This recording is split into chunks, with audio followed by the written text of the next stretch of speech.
আপনি কত গুনাহ করেছেন, আপনার গুনাহ যত বড়ই হোক, আপনার জুলুম যত বড়ই হোক, আপনার অন্যায় যত বড়ই হোক, আল্লাহর রহমতের দরিয়া তার চাইতেও বড়। সুবহানাল্লাহ।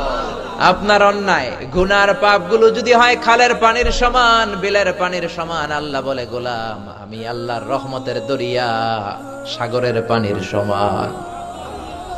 আপনার অন্যায় আর পাপ যদি হয় পাহাড়ের সমান, আল্লাহর দয়া ভালোবাসা আকাশের সমান। আল্লাহু আকবার।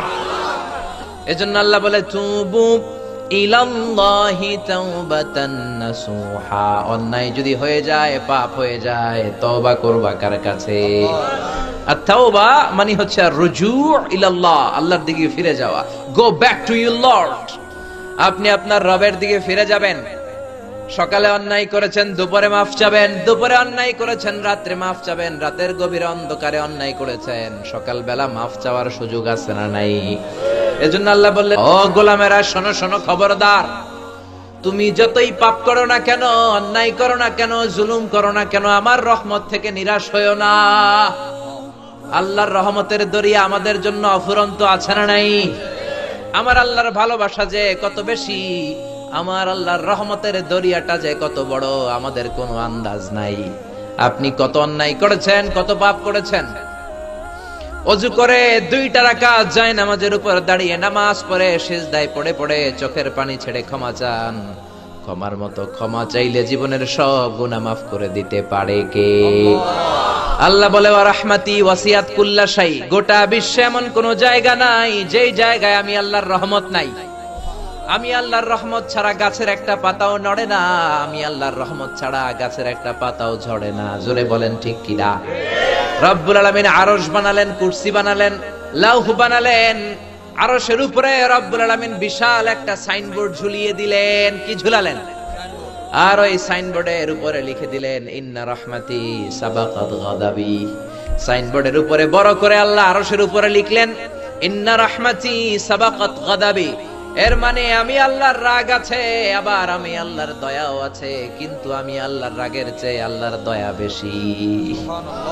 আল্লাহর রাগও আছে, আবার আল্লাহর দয়াও আছে, কিন্তু রাগের চেয়ে দয়া বেশি। চিল্লায় বলেন রাগের চেয়ে আল্লাহ দয়া আর মায়া, রহমত আর ভালোবাসাকে 100 টুকরা করলেন। বুখারীর বর্ণনা, কয় টুকরা? এজন্য আল্লাহর ভালোবাসার কোনো শেষ নাই, আমার আল্লাহর দয়ার কোনো শেষ নাই, মায়ার কোনো শেষ নাই। কিয়ামতের দিন বনি ইসরাইলের একজন আবেদ দাঁড়াবে, বড় আল্লাহর ওলি। এ আল্লাহর ওলি রাতেও ঘুমাইতো কম, বিয়েও করে নাই, সারা দিন নামাজ, সারা রাত তাহাজ্জুদের নামাজ। বিচারের পরে ওই আল্লাহর ওলিরে আল্লাহ বলবেন উদখুলিল জান্নাতা বিরহমাতি। ও বনি ইসরাইলের বড় আল্লাহর ওলি, আমার রহমতে তুই জান্নাতে ঢুকে যা। সুবহানাল্লাহ। আল্লাহর ওলি বলবে বালবি আমালি, আপনার রহমতে জান্নাতে যাওয়া লাগবে কেন? নামাজ তো আমি কম পড়ি নাই, সিজদা তো আমি কম দেই নাই, জিকির তো আমি আপনার কম করি নাই। আমি আমার ইবাদতের বদৌলতে জান্নাত চাই, আপনার দয়া দিয়ে যাব কেন? আল্লাহ বলবেন তাই নাকি? তোর এত ইবাদত হয়েছে যে ইবাদতের বিনিময়ে জান্নাত চাস, বড্ড ভুল করলি রে গোলাম। কারণ আমি হলাম রাজাধিরাজ, আমি বড় সাহেব। ও মি অফিসের বড় সাহেবের সাথে কোনো হিসাব চলে না। চিল্লা এখন ঠিক কিনা? আল্লাহ বলে আমার সাথে হিসাব নিকাশ, ওকে কোনো সমস্যা নাই, লেটস মেক এ ক্যালকুলেশন, চল একটু হিসাব করি। তুই সারা জীবন যে তাহাজ্জুদের নামাজ পড়েছিস, রোজা রেখেছিস, জিকির করেছিস, সব ইবাদতগুলার এক পাল্লায় রাখলাম। আর আমি আল্লাহ দয়া করে, মায়া করে, ভালোবাসা দিয়ে দুনিয়ার সৌন্দর্য দেখার জন্য 2টি চোখ যে তোরে দিয়েছি, 2টা না মাত্র একটা চোখ এনে আর একটা পাল্লায় রাখলাম। 2টা যখন ওজন দেয়া হবে, মুহূর্তের মধ্যে দেখা যাবে চোখের পাল্লাটা ভারী হয়ে যাবে। চোখের পাল্লা ভারী হয়ে গেছে। আল্লাহর ছোট্ট একটা চোখের নেয়ামতের কাছে তার সারা জীবনের সব তাহাজ্জুদের নামাজ শেষ। আল্লাহ বলবে this is the result of your calculation. এই তো তোর হিসাব। হিসাব বলে তুই এখন জাহান্নামে যাবি, go to the hell fire, জাহান্নামে চলে যা। এবার আল্লাহর ওলি কাসুমাসু শুরু করছে, আল্লাহ মাফ চাই, দোয়াও চাই, জাহান্নামে যাব না, আমারে আপনি মাফ করে দেন, আমার ইবাদত দিয়ে কোনোদিন আমি জান্নাতে যেতে পারবো না। আপনার দয়ার সামনে, রহমতের সামনে, ভালোবাসার সামনে আমার ইবাদত কোনো ইবাদতই না। আপনার দয়ায় মায়ায় দয়া করে ক্ষমা করে আপনি আমারে জান্নাত দেন। আল্লাহ বলবেন now you are on the right track. এই তো লাইনে আসছো মিয়া, আমার রহমত ছাড়া, আমার দয়া ছাড়া কেউ জান্নাতে যাবে না। চিল্লায় এখন ঠিক কিনা? মা এসে বললেন, ইয়া রাসূলুল্লাহ, আপনিও না? বিশ্বনবী কয়, না আমিও না, কিন্তু রব্বুল আলামিন তার দয়া রহমত দিয়ে কিয়ামতের দিন আমাকে ঢেকে রাখবে।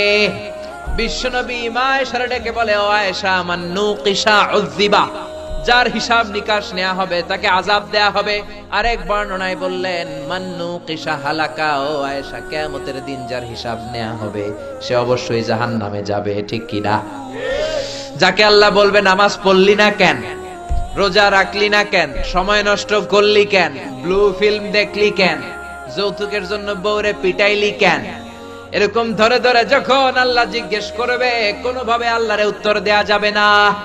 আর যদি আল্লাহ দয়া করে মায়া করে জান্নাত দিয়ে দেয়, তাহলে আমাদেরকে আটকানোর কেউ নাই। এজন্য কিয়ামতের দিন আমরা আল্লাহর কাছে কোনো বিচার টিচার চাই না, আমরা চাই দয়া। কি চাই? আরো জোরে বলেন। আমরা কোনো বিচার টিচার চাই না, আমরা চাই আল্লাহর দয়া। আমাদের ইবাদত কোনো ইবাদতই না, আমরা যে ভাঙ্গাচোরা নামাজ পড়ি এটা কোনো নামাজই না। আমাদের রোজাগুলা মিজানের পাল্লায় উঠালে কোনো ওজন হবে না, আমাদের যাকাতগুলা ওজন দিলে কোনো ওজন হবে না, আমাদের সেজদাগুলা ওজন দিলে কোনো ওজন হবে না। আমাদের একটাই ভরসা, আল্লাহর দয়া। এজন্য আল্লাহর কাছে বিচার চান না, দয়া চান। জোরে বলেন, বিচার চান না দয়া চান? এজন্য আল্লাহ বললেন, ও আমার গোলাম, তওবার মতো তওবা করো, তোমার জীবনের সব গুনাহ মাফ করে দিবে কে? বিশ্বনবী ফরমান, তাইবু মিনাজ যামবি কামাল্লা যামবালা, তওবার মতন যে ব্যক্তি তওবা করে তার দৃষ্টান্তটা এমন হয়ে যায়, মায়ের পেট থেকে বাচ্চা বের হলে নবজাতকের আমলনামায় যেমনি গুনাহ থাকে না, তওবা কবুল হয়ে গেলেও ওই ব্যক্তির আমলনামায় গুনাহ থাকে না।